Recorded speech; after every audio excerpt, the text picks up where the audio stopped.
शन्नो मित्रः शं वरुणः शन्नो भवत्वर्यमा शन्न इन्द्रो बृहस्पतिः शन्नो विष्णुरुक्रमः।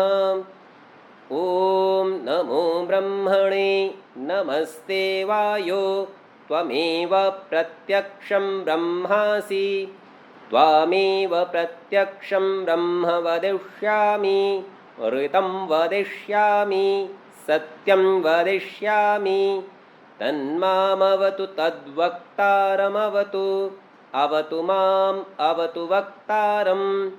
ओम शांति शांति शांति।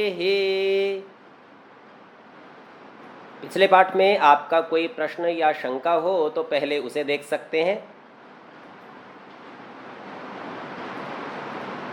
ठीक है, यदि सम्मुख उपस्थित लोगों का कोई प्रश्न नहीं है तो जो लोग इस कक्षा को ऑनलाइन सुन रहे हैं, यदि आपका कोई प्रश्न हो तो कह सकते हैं।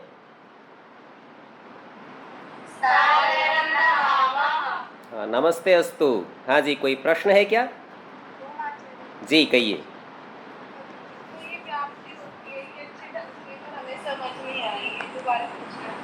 ठीक है, पृष्ठ संख्या 60 के ऊपर यह विषय है।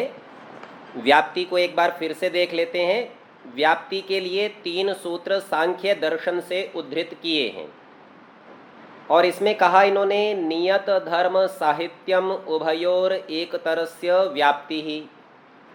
निश्चित जो धर्म अर्थात गुण हैं उनका, उभयोर दोनों का, अथवा एक तरस्य किसी एक का, ये जो साहित्य है इकट्ठा होना, इसका नाम व्याप्ति है। सामान्य तौर पर दो में से कार्य और कारण का ग्रहण किया जाता है। अब ये कह रहे हैं कि या तो ये दोनों ओर से स्थिर हो। स्थिरता कैसे होती है कि एक के होने से दूसरा हो और एक के नहीं होने से दूसरा नहीं हो। अब दूसरी ओर से देखिए, दूसरे के होने पर पहला हो, या तो दूसरा है तो पहला भी अवश्य हो और दूसरा नहीं है तो पहला भी नहीं हो। तो ये तो हुआ कि दोनों ओर से होना।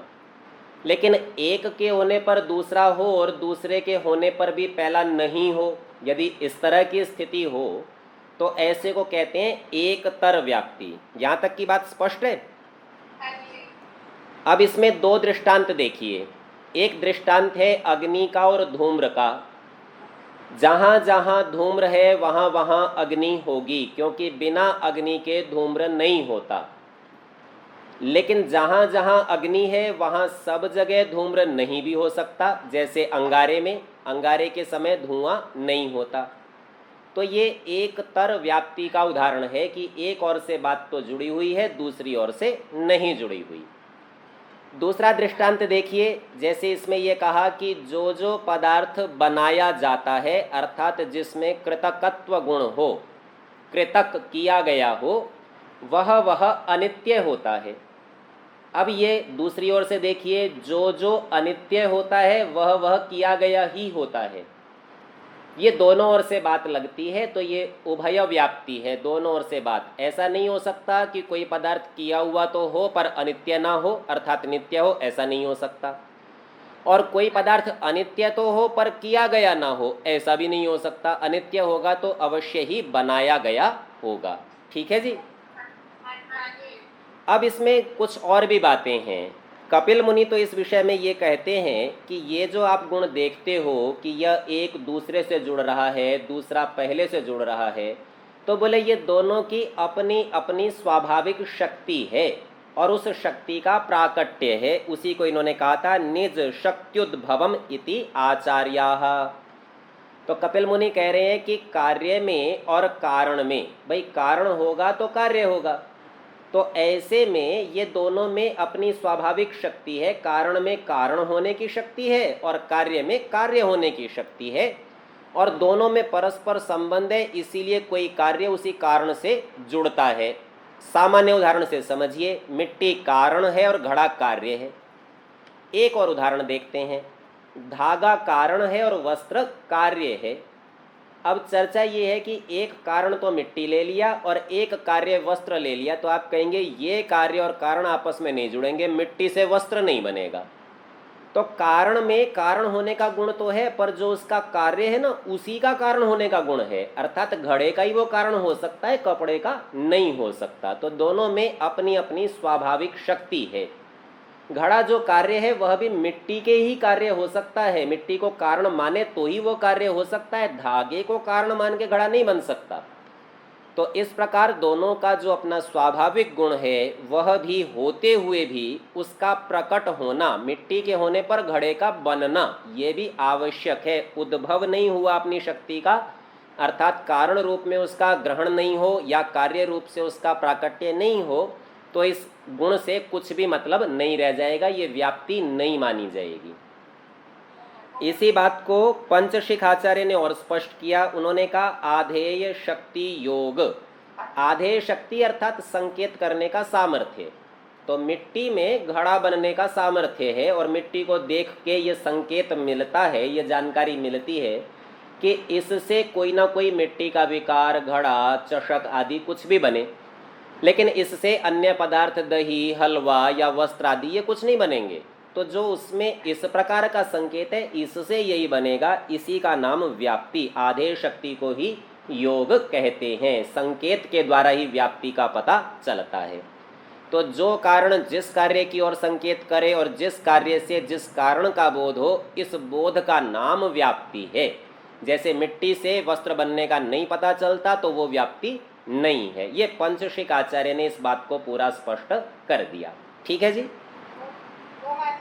तो यहाँ तक की बात सब स्पष्ट हो तो इसके बाद भी यदि कोई व्याप्ति का प्रश्न हो तो सीधा प्रश्न कहिए। ठीक है, चलिए, बहुत अच्छा। अन्य किसी का कोई प्रश्न हो?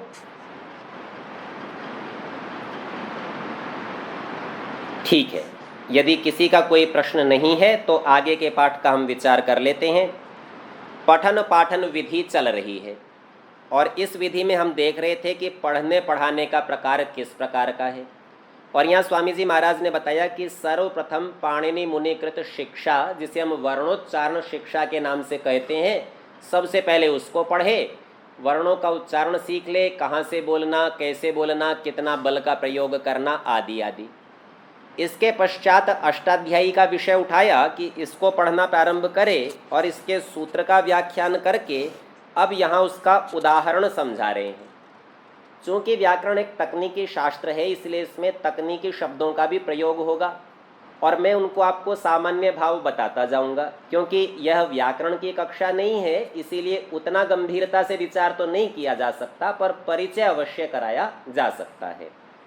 तो यहाँ पृष्ठ संख्या 61 पर मध्य भाग में है उदाहरण भाग। वास्तव में पाणिनीय अष्टाध्यायी का प्रयोजन शब्दों की सिद्धि करना है, ये कैसे शब्द बना। और शब्द बनने की प्रक्रिया हमने कुछ प्रथम समुल्लास में भी देखी थी। वहाँ हमने जाना था एक मूल शब्द होता है प्राय करके जिसे धातु कहते हैं, फिर इसमें कुछ प्रत्यय अर्थात पीछे शब्द लगा देते हैं और कभी कभी कुछ आगे उपसर्ग लगते हैं और इस प्रकार कुछ कठाई छटाई करके एक शब्द का अंतिम स्वरूप उपस्थित होता है और वह शब्द ही व्यवहार्य, व्यवहार के योग्य अर्थात भाषा में प्रयोग किया जाता है। तो ये शब्दों की कटाई छटाई कैसे होती है उसी को समझा रहे हैं। इसके लिए इन्होंने शब्द लिया भाग। अब भागा शब्द को बना रहे हैं। यहाँ भज धातु अर्थात मूल शब्द भज है, इससे घय प्रत्यय अर्थात इसके पीछे घय ऐसा एक प्रत्यय एक शब्द लगाया। इसके परे अर्थात इसके पीछे रहते, तो भज के पीछे जब घय लगा होगा तो इसमें से घ हलंत और य हलंत इसकी इत संज्ञा होकर लोप हो गया। अब व्याकरण शास्त्र की विशेषता कैसी है, वो कोई भी जब कार्य करना है तो उससे पहले उसका एक नाम रखता है। जब नाम रखता है तो नाम से संबंधित काम बताता है, ये नाम है तो ये काम होगा। तो प्रथम उसने इत संज्ञा की, कुछ वर्णों का नाम इत कर दिया और जिस जिस वर्ण को इत किया जाएगा उसका लोप वो भाग जाएगा, हटा दिया जाएगा। आप घय शब्द को देखिए, यदि इसमें से घ हलंत और य हलंत निकाल दिया जाए तो केवल बीच में घ में जुड़ा हुआ अ बचेगा। तो उसी को ये समझा रहे हैं, घ और य की तो इत संज्ञा होकर लोप हो गया, पश्चात भज अ, तो अ बच गया, घया में से भज के आगे घय रखा था, घ य हटने से अ बचा। यहाँ जकार के पूर्व जो भज में ज है उससे पूर्व भकारोत्तर अर्थात भकार के पश्चात अकार, भ में भी अ मिला हुआ है, उसकी ओर संकेत कर रहे हैं कि उसको वृद्धि संज्ञक आकार हो गया है। तो हमने ये पढ़ा था 3 वर्णों का नाम वृद्धि है, आ का, ऐ का, औ का। अब यहाँ भ में जो अ था उसको वृद्धि आदेश कर दिया तो आ बन गया, तो भाज ऐसा बन गया, भज से भाज। पुनः ज हलंत को ग हलंत हो, ये भी एक प्रक्रिया है ज को ग बनाने की। आकार के साथ मिलके जो इसके पीछे घय में से अ बचा हुआ था वो मिल गया तो बन गया भागः, ऐसा प्रयोग हुआ। अब ये एक शब्द के पद के बनने की इन्होंने एक सामान्य सी प्रक्रिया बहुत संक्षेप से सामान्य संकेत किए हैं। इसकी जो जो प्रक्रियाएं हैं वो अष्टाध्यायी के किन किन सूत्रों से सिद्ध होती है वो यहाँ बताना अभी प्रयोजन नहीं है, बस ये बताया कि कुछ प्रक्रिया है उससे ऐसा बनता है।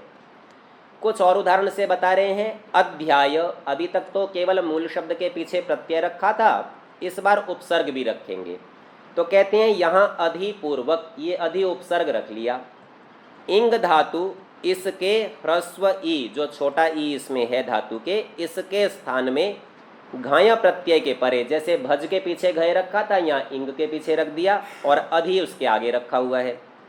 तो ऐ वृद्धि, तो ई के स्थान पर ऐ वृद्धि होती है। एक नियम हमें पता चला, अ के स्थान पर वृद्धि होगी तो आ, ई के स्थान पर होगी तो ऐ। और उसको आय हो, ये एक आदेश की प्रक्रिया है कि ऐ को आय किया और फिर मिल के अध्यायः। तो कुछ कुछ बातें बता दी, ये अध्याय शब्द इस प्रकार बनता है। तीसरा लिया नायकः। अब यहाँ मूल शब्द है नीय, उसी को लिखा यहाँ नीय धातु के दीर्घ ईकार के स्थान में। अब यहाँ पर भी वृद्धि ये करने वाले हैं कि कब पीछे घय प्रत्यय नहीं रखा, इस बार रखा णुल, णुल में से भी ण और ल ये भी चला जाएगा, वू को कुछ और आदेश होगा तो कहते हैं णुल प्रत्यय के परे रहते ऐ वृद्धि। तो वही बड़ी ई को भी ऐ, तो कोई सोचे केवल ह्रस्व इकार को ऐ होती है, ऐसा नहीं, दीर्घ इकार होगा तो भी ऐ वृद्धि होगी, उसको आय किया और मिलके नायकः। तो ये एक और शब्द बना के दिखा दिया। अंतिम एक उदाहरण से और बता रहे हैं स्तावकः। यहाँ स्तु धातु से णुल प्रत्यय, तो दो तो इन्होंने घय प्रत्यय से बताए, दो णुल से बताए। ये प्रत्यय होकर ह्रस्व उकार के स्थान में औ वृद्धि। तो हम यहाँ पर ये समझें, क्योंकि वृद्धि के अंदर 3 वर्ण इन्होंने गिनाए थे, आ, ऐ और औ। पहले आ का उदाहरण भागः से बताया, इसके पश्चात ऐ के उदाहरण अध्याय और नायक से बताए, इसके पश्चात अब स्तावका में बता रहे हैं स्तु, ऊ था तो ऊ के स्थान पर औ वृद्धि होनी है। तो कह रहे हैं यहाँ स्तु धातु से णुल प्रत्यय होकर ह्रस्व उकार के स्थान में औ वृद्धि। आव आदेश, ऐ वृद्धि हुई थी तो आदेश आय हुआ था, औ आदेश औ वृद्धि हुई तो आदेश आव हुआ, ऐसा होकर आकार में मिल गया तो स्तावकः। तो यहाँ पर एक और हमको ये उदाहरण मिल गया और 3 वृद्धि थी तो तीनों के उदाहरण इन्होंने बता दिए। अब इसके आगे एक और प्रकार से वृद्धि का प्रकरण दिखा रहे हैं। क्रिय धातु लाए, हर बार अलग अलग मूल शब्द लाते हैं और कहते हैं धातु से आगे णुल प्रत्यय, उसके ण ल की इत संज्ञा होके लोप, वो के स्थान में अक आदेश और ऋकार के स्थान में आर वृद्धि होकर कारकः सिद्ध हुआ। तो आ, ऐ, औ और आ के भी 2 उदाहरण दिखाए, ऐ के भी 2 दिखाए और औ का एक दिखा दिया। इस प्रकार ये सिखा दिया कि किस प्रकार शब्द निर्माण होता है। अब कहते हैं जो जो सूत्र आगे पीछे के प्रयोग में लगें उनका कार्य सब बतलाता जाए। तो एक सूत्र सिखाते हुए, एक शब्द बनाते हुए जितने सूत्र लगे सब सूत्रों को रखें, उनके कार्य सिखाएं, किससे क्या होता है, क्या इनके अनुबंध शर्तें हैं जिसके द्वारा यह कार्य होता है।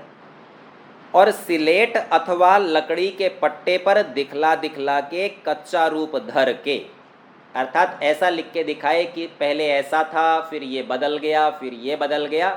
तो यहाँ उसका थोड़ा उदाहरण से दिखा रहे हैं। भ ज लिखा, घय रखा, आगे सूलाए, इस प्रकार धर के प्रथम धातु के आकार का लोप, पश्चात घकार का फिर य का लोप कर कर भज अ सु।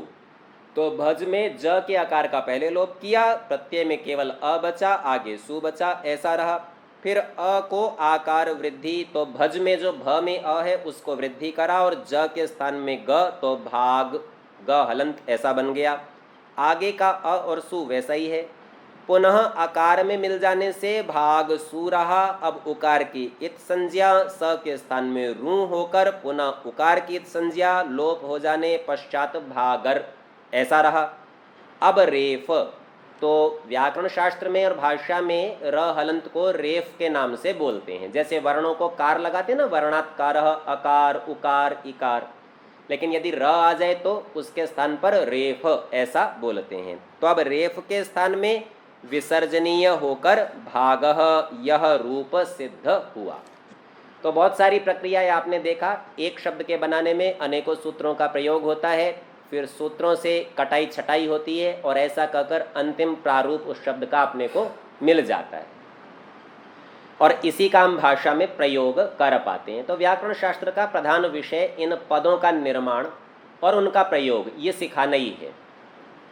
अब कहते हैं जिस जिस सूत्र से जो जो कार्य होता है उसको पढ़ पढ़ा के और लिखवा कर कार्य कराता जाए।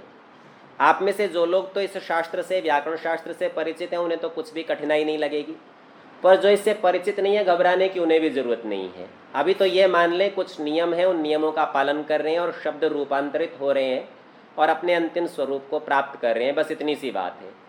और ये रूपांतरण सब नियमों के अधीन है, एक व्यवस्था के अधीन है। वह नियम अष्टाध्यायी में रखे हैं और उन्हीं सूत्रों को, नियमों को आचार्य को समझाना है, विद्यार्थी को ये सीखने की प्रक्रिया है।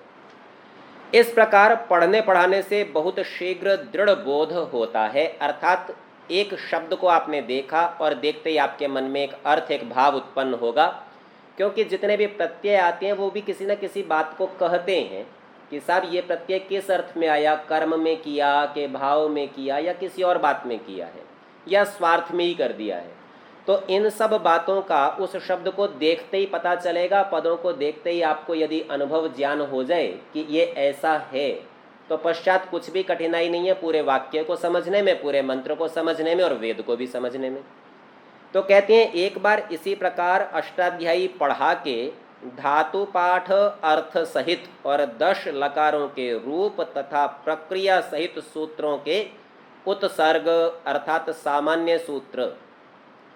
अब यह भी एक तकनीकी शब्द आपको बता देता हूँ। व्याकरण में 2 प्रकार के सूत्र हैं।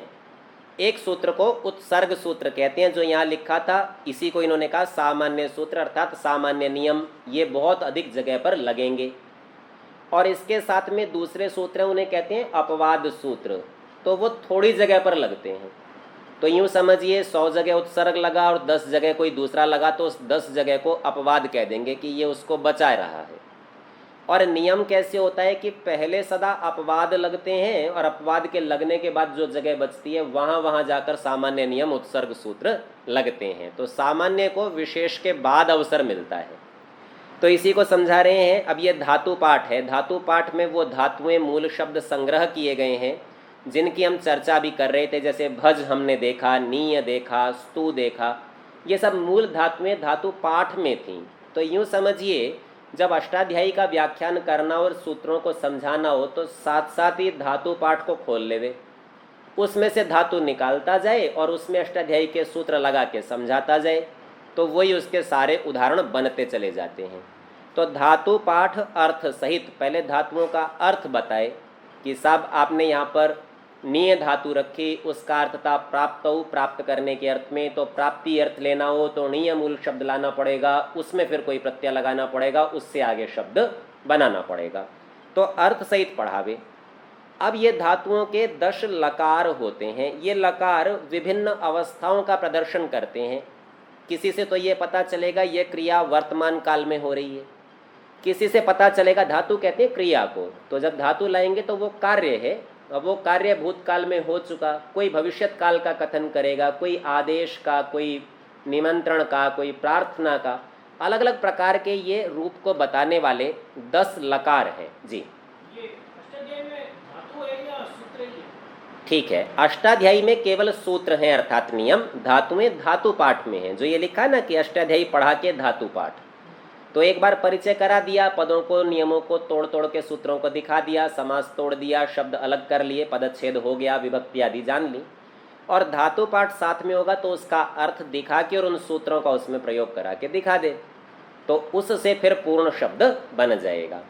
तो कहते हैं ये 10 लकारों के रूप अर्थात जो धातुओं की विभिन्न परिस्थितियां हैं उनसे परिचय करा दे, तथा प्रक्रिया सहित। अब प्रक्रिया में ये होता है कि एक धातु के पीछे एक प्रत्यय लगाएं, के 2 लगाएं, के विभिन्न रूप बनाएं, के प्रत्यय माला चलाएं, और कभी कभी धातु से नाम शब्द बना देते हैं, यानी काम का नाम बना देते हैं। या यूँ समझिए कभी कभी नाम को काम में बदल देते हैं और काम को नाम में भी बदल देते हैं। सारे व्याकरण का बस यही खेल है। उपसर्ग और निपात सहायता के लिए होते हैं और मुख्य काम नाम और काम से ही किया जाता है। तो यहाँ पर इस प्रकार ये व्यवहार करते हैं, ये 4 प्रकार के शब्द। अब इसी बात को ये कुछ उदाहरण से समझा रहे हैं, और उदाहरण से समझा रहे हैं कि सामान्य क्या है और अपवाद क्या है। सामान्य यानी उत्सर्ग। तो कहते हैं पहले सूत्रों के उत्सर्ग अर्थात सामान्य सूत्र, जैसे कर्मण्यण, ये एक सूत्र है। अब इसका अर्थ बता रहे हैं, कर्म उपपद लगा हो तो धातु मात्र से अण प्रत्यय हो, धातु के पीछे अण लगा दिया इस बार, जैसे पहले घय लगाया था। जैसे कुंभकारः, तो अब यहाँ यूँ समझिए कुंभ तो उपपद था, कुंभ माने घड़ा, और क्री धातु थी, और अण लगाया और प्रक्रिया करके कुंभकार बना दिया। अब ये सामान्य सूत्र है, कुंभ के साथ में रहते हुए क्री से अण करना। पश्चात अपवाद सूत्र, इसके बाद अपवाद भी सिखाए, जैसे आतोनुपसर्गे कह। अब यहाँ पर अनुपसर्ग शब्द रखा है, उपसर्ग नहीं होना चाहिए, तो कहने उपसर्ग भिन्न कर्म उपपद लगा हो तो, ऐसा शब्द उपपद हो जो उपसर्ग से रहित है, उपसर्ग नहीं हो, तो आकारांत धातु से क प्रत्यय होवे, अण ना होवे, ये कह दिया। अब पहले एक नियम बनाया था कि भाई उपपद रखा हो तो अण कर लेना, और इस बार कहा बोले उपपद तो हो पर उस उपपद में उपसर्ग नहीं होना चाहिए, विशेष बात कह दी। और बोले उसमें अण के स्थान पर क कर लेना, अर्थात जो बहुव्यापक, जैसा कि कर्म उपपद, सामान्य कर्म उपपद यानी कर्म कारक वो रखा था। कुंभकार शब्द को देखिए तो आप कहेंगे कुंभ को करने वाला, घड़े को बनाने वाला। को का अर्थ होता है कर्म, कर्म को बताने के लिए को का हम प्रयोग करते हैं। तो बोले कर्म है, कर्म में अण आना है, कुंभ था अण आ गया था। बोले लेकिन इस बार कर्म तो है पर उपसर्ग भिन्न, एक विशेष बात बता रहे हैं। तो कर्म तो सारे हो सकते थे, बहुव्यापक, जैसा कि कर्म उपपद लगा हो तो सब धातुओं से अण प्राप्त होता है, और उससे विशेष अल्प विषय। कैसा कर्म? बोले उपसर्ग रहित, अर्थात अल्प विषय उसी पूर्व सूत्र के विषय में से आकारांत धातु को क प्रत्यय ने ग्रहण कर लिया। तो अनेक प्रकार के कर्म हो सकते थे, उपसर्ग वाले भी और उपसर्ग से रहित भी। तो उन्होंने कहा जो उपसर्ग के सहित होंगे उसमें तो अण को ही जाने दो, लेकिन उपसर्ग रहित जो थोड़े बचेंगे उसमें क लगाना। तो विशेष कर दिया सामान्य के बीच में। तो जैसे उत्सर्ग के विषय में अपवाद सूत्र की प्रवृत्ति होती है, वैसे अपवाद सूत्र के विषय में उत्सर्ग सूत्र की प्रवृत्ति नहीं होती। अब ये सिद्धांत इतना सरल है कि इसको एक दृष्टांत से समझा रहे हैं, ये बहुत अच्छे से समझ में आ जाएगा। कहते हैं जैसे चक्रवर्ती राजा के राज्य में मांडलिक और भूमि वालों की प्रवृत्ति होती है, वैसे मांडलिक राजा आदि के राज्य में चक्रवर्ती की प्रवृत्ति नहीं होती। वर्तमान समय की व्यवस्था से देखें तो थोड़ा थोड़ा हमें इसमें समझ में आ सकता है। जैसे यह पूरा एक राष्ट्र है और इस राष्ट्र का एक प्रधानमंत्री है, और इस राष्ट्र में छोटे छोटे राज्य भी हैं और उनके मुख्यमंत्री भी हैं। अब मुख्यमंत्री तो उस प्रधानमंत्री की व्यवस्था में अपना पूरा शासन चलाते हैं, अपने अनुसार अपने राज्य को संभालते हैं, उनकी तो चलती है। लेकिन प्रधानमंत्री कोई केंद्र नियम बनाए तो वो राज्यों के ऊपर निर्भर करता है लागू करें या न करें। तो ये कैसा हुआ कि प्रधानमंत्री जो है वो तो सामान्य है, सबका है, और मुख्यमंत्री वो अपवाद है, विशेष थोड़े से के हैं, वो तो थोड़े इलाके के हैं ना नेता। तो होता क्या है, थोड़े इलाके वाला तो बड़े वाले के उसमें शासन बना हुआ है, हाँ ठीक है साहब मेरा चलेगा जैसा मैं कहूँगा, लेकिन बड़े वाले को उससे कहना पड़ता है भाई तेरे यहाँ मेरा भी चला ले, वो चला ले तो चला ले, नहीं तो नहीं भी चलाए। तो ठीक इसी प्रकार से जो चक्रवर्ती शासक है वो छोटे छोटे मंडल वालों के, जैसे प्रधानमंत्री है वो राज्य वालों के बीच में हस्तक्षेप नहीं कर पाता। राज्य में जो व्यवस्था है वो मुख्यमंत्री का काम है। तो लगभग ये वैसी बात है कि चक्रवर्ती राजा के राज्य में मांडलिक और भूमि वाले अर्थात तो छोटे स्वामियों की उनकी प्रवृत्ति होती है, उनका काम चलता है, उनका शासन चलता है। वैसे मांडलिक राजा आदि के राज्य में चक्रवर्ती की नहीं होती, अर्थात मुख्यमंत्रियों के कार्य में प्रधानमंत्री हस्तक्षेप नहीं कर सकता। इसी प्रकार पाणिनि महर्षि ने सहस्त्र श्लोकों के बीच में अखिल शब्द अर्थ और संबंधों की विद्या प्रतिपादित कर दी है। सहस्त्र श्लोक मतलब 1000 श्लोक, लेकिन यदि आप अष्टाध्यायी को देखेंगे तो वो श्लोक में है ही नहीं, वो तो सूत्रों में है। तो यूँ समझिए प्राचीन शास्त्रों की एक शैली होती थी, अनुष्टुप छंद 32 अक्षर का होता है। तो वो क्या करते हैं कि कुल जितने शास्त्र के अक्षर हों उसको 32 से भाग दे देते हैं। तो जो उसका उत्तर निकलता है बोले इतने श्लोक हैं, क्योंकि एक श्लोक में 32 अक्षर होते हैं, जितने अक्षर होंगे उतने श्लोक मान लेंगे। तो अष्टाध्यायी 32,000 श्लोक की है, उसको 32 से भाग दिया तो 32,000 अक्षरों की 32,000 वर्ण है उसमें, 32 से भाग दिया तो 1000 संख्या निकली, तो कह दिया 1000 श्लोक जितनी बड़ी है। तो कह दिया सहस्त्र श्लोकों के बीच में अखिल शब्द अर्थ और संबंधों की विद्या प्रतिपादित कर दी है। अखिल माने संपूर्ण, शब्द अर्थ और संबंध, इन 3 शब्दों को एक साथ देखते ही आपको समझ में आना चाहिए ये वेद शब्द को ही शब्द अर्थ और संबंध कहते हैं। तो यूँ समझिए अष्टाध्यायी क्या है, वेद की कुंजी है, जिसे अष्टाध्यायी आती हो समझिए वेद आना ही चाहिए। तो सब शब्द अर्थ और संबंध की विद्या ये 1000 श्लोक की लंबाई अर्थात 32,000 अक्षरों के बीच में सब सिखा दिया है। धातु पाठ के पश्चात उणादि गण के पढ़ाने में सर्व सुबंत का विषय अच्छी प्रकार पढ़ा के, तो ये समझिए जैसे पाणिनि मुनि ने वर्णोच्चारण शिक्षा बनाई, जैसे अष्टाध्यायी बनाई, वैसे ही धातु पाठ बनाया था और वैसे ही उणादि गण भी बनाया। अब उणादि गण के अंदर भी कुछ नई तरह के शब्द जैसे वायु, इसकी सिद्धि करके बताई। तो पहले तो धातुओं से शब्द बनाने आपने सीखे थे, इस बार आप नाम बनाने, पहले तो काम बनाने सीखे थे, इस बार नाम बनाने सीखते हैं। जी जी हाँ जी। पाणिनि मुनि से पहले भी कोई अष्टाध्यायी रही होगी। ठीक है, तो यूं समझिए ऐसा कहना चाहिए पाणिनि मुनि से पहले व्याकरण तो था, पर अष्टाध्यायी थी कि नहीं ये नहीं। अष्टाध्यायी मतलब है 8 अध्यायों वाली।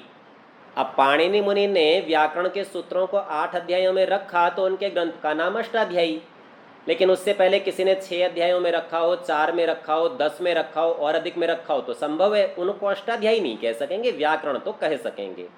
और ये आपने अच्छा प्रश्न पूछा है, इसको ऐसा समझिए पाणिनि मुनि तो अंतिम वैयाकरण हैं जिनका ग्रंथ अभी तक चल रहा है। उनसे पहले इंद्र, महेंद्र और ना जाने कौन कौन से व्याकरण होते रहे, अनेक व्याकरण हैं, कहीं कहीं 8 की चर्चा मिल जाती है, उनके नाम गिना देते हैं, सब 8 व्याकरण प्रसिद्ध थे। और यदि आप एक विचार देखना चाहें तो यूँ समझिए जो इनसे प्राचीन व्याकरण हैं वो समुद्र के समान थे। महेंद्र व्याकरण है वो तो बिल्कुल अर्णव, जैसे बादल बरसते हो समुद्र खड़ा हो गया हो उसके समान कहा जाता था। और साहित्य में एक श्लोक आता है जिसमें वो चर्चा करते हैं कि व्यास का बनाया हो, महेंद्र व्याकरण हो, ऐन्द्र व्याकरण हो, बोले इन समुद्रों के सामने यदि पाणिनि मुनि के व्याकरण को देखें तो कितना बड़ा होगा।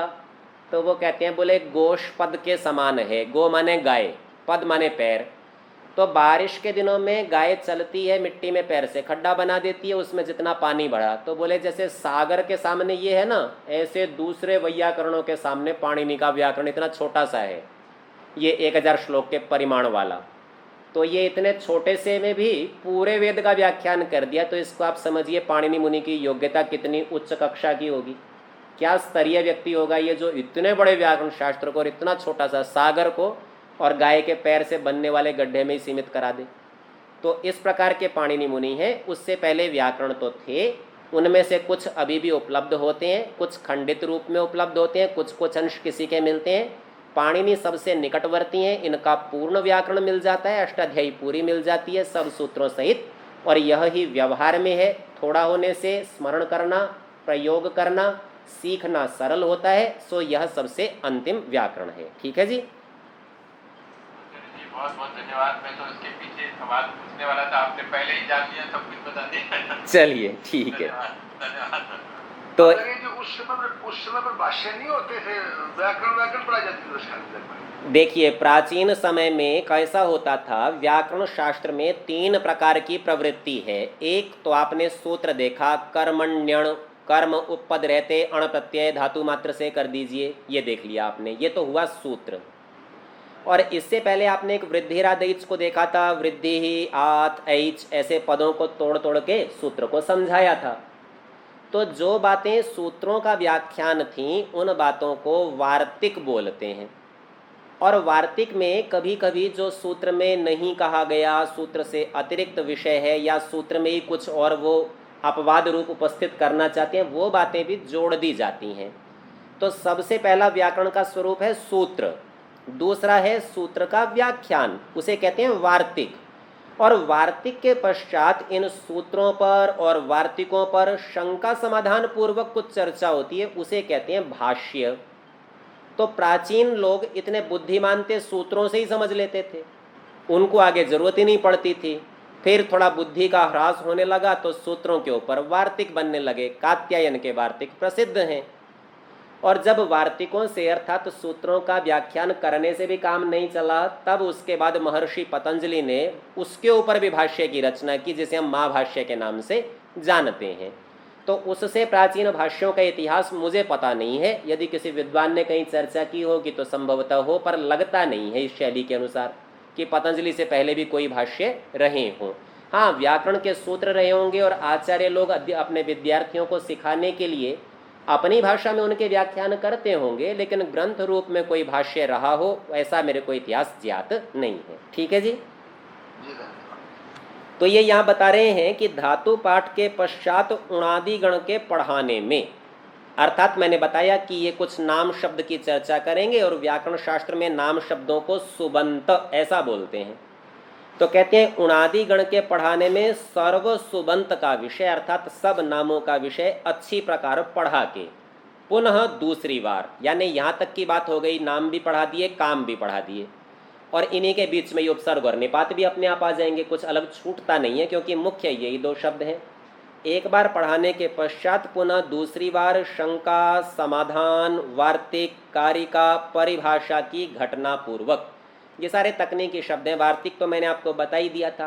कारिका कुछ श्लोक रूप होती है जिसमें बहुत सारी बातों को इकट्ठा करके एक श्लोक में कह देते हैं।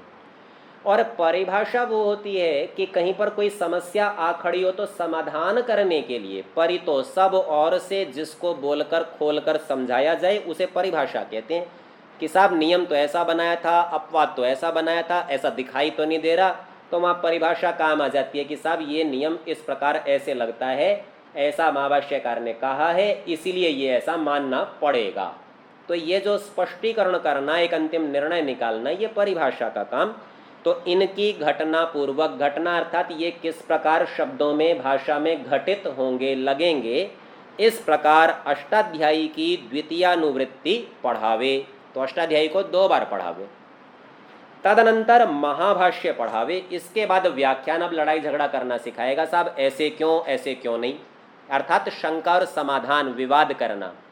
तो यूँ समझिए वेद में इसकी चर्चा आती है, और विशेष करके ऋग्वेद के प्रथम मंडल में 25वें सूक्त में इसकी चर्चा है। वो कहेंगे ज्ञान किस प्रकार होता है, तो बोले शंका समाधान पूर्वक ही ज्ञान होता है, अन्य कोई प्रकार ज्ञान का नहीं है। तो इसीलिए कहते हैं तदनंतर महाभाष्य पढ़ावे, अर्थात जो बुद्धिमान पुरुषार्थी निष्कपटी विद्या वृद्धि के चाहने वाले नित्य पढ़े पढ़ावें। तो यूँ समझिए पढ़ने पढ़ाने में, स्वाध्याय में कभी भी छुट्टी नहीं होती। कोई कहे आज रविवार है, अवकाश है, बोले नहीं। आज कुछ और एकादशी पूर्णिमा त्यौहार है, बोले नहीं। आज घर में कोई पैदा हो गया है, मर गया है, बोले नहीं, पढ़ना ही पढ़ना है। वो नित्य पढ़ा जाता है, क्योंकि नित्य कर्म को ब्रह्म सत्र कहा गया है। तो कहते हैं कि जो बुद्धिमान पुरुषार्थी निष्कपटी विद्या वृद्धि के चाहने वाले नित्य पढ़ें पढ़ावें, तो 1.5 वर्ष में अष्टाध्यायी और 1.5 वर्ष में महाभाष्य पढ़ के 3 वर्ष में पूर्ण वैयाकरण होकर वैदिक और लौकिक शब्दों का व्याकरण से बोध होकर, आपकी पुस्तक में ये बोध होकर शब्द नहीं होगा, अन्य पुस्तकों में है, इन शब्दों के रखने से भाव स्पष्ट हो जाता है। पुनः अन्य शास्त्रों को शीघ्र सहज में पढ़ा सकते हैं। तो यूँ समझिए वैयाकरण होने के बाद में वेद में सहज गति हो जाती है और सभी शास्त्र सहज में ही उपस्थित हो जाते हैं। तो वैयाकरण बनने के लिए अत्यंत परिश्रम करना चाहिए। तो कहते हैं किंतु जैसा बड़ा परिश्रम व्याकरण में होता है वैसा श्रम अन्य शास्त्रों में करना नहीं पड़ता, और जितना बोध इनके पढ़ने से 3 वर्षों में होता है उतना बोध कुग्रंथ अर्थात त्याज्य ग्रंथ, बुरे ग्रंथ, उनके नाम गिना रहे हैं, अर्थात सारस्वत, चंद्रिका, कौमुदी, मनोरमा आदि के पढ़ने से 50 वर्षों में भी नहीं हो सकता। क्योंकि जो महाशय महर्षि लोगों ने सहजता से महान विषय अपने ग्रंथों में प्रकाशित किया है, वैसा इन क्षुद्र आशय मनुष्यों के कल्पित ग्रंथों में क्यों कर हो सकता है। महर्षि लोगों का आशय जहाँ तक हो सके वहाँ तक सुगम, आसानी से समझ में आने वाला, और जिसके ग्रहण में समय थोड़ा लगे जल्दी से पकड़ में आ जाए, इस प्रकार का होता है। और क्षुद्र आशय लोगों की मनसा ऐसी होती है कि जहाँ तक बने वहाँ तक कठिन रचना करनी, घुमा घुमा के उसी बात को 50 बार कह देंगे, लगेगा पता नहीं क्या कह रहा है, बहुत बड़ा कोई पंडित है, समझ में नहीं आ रहा। हमारे गुरुजी भी ऐसी चर्चा करते थे, बोले मैं जब प्रवचन देता हूँ और मेरे प्रवचन में श्रोता यदि सो जाए तो मैं ये मानता हूँ आज मैंने खूब विद्वत्तापूर्ण प्रवचन दिया, किसी के समझ ही नहीं आया, सब सो गए। और बोले मैं प्रवचन दे रहा हूँ और कोई मेरे से प्रश्नोत्तर करने लगे, शंका समाधान करने लगे, तो मुझे लगता है मेरी में कोई योग्यता ही नहीं है, मेरी बात ही समझ नहीं आ रही इनको, ये मेरे से ही पूछना चाहते हैं। तो खैर ये तो उपहास की, हास्य की बात थी। तो ये समझाते हैं क्षुद्र आशय लोगों की मनसा ऐसी होती है कि जहाँ तक बने वहाँ तक कठिन रचना करनी, जिसको बड़े परिश्रम से पढ़ के अल्प लाभ उठा सकें, जैसे पहाड़ का खोदना, कौड़ी का लाभ होना। ये स्वामी जी महाराज का मुहावरा है। और आर्ष ग्रंथों का पढ़ना ऐसा है कि जैसा एक गोता लगाना, बहुमूल्य मोतियों का पाना। तो आज के पाठ का समय समाप्त होता है, आज की चर्चा को यहीं विराम देंगे। ओ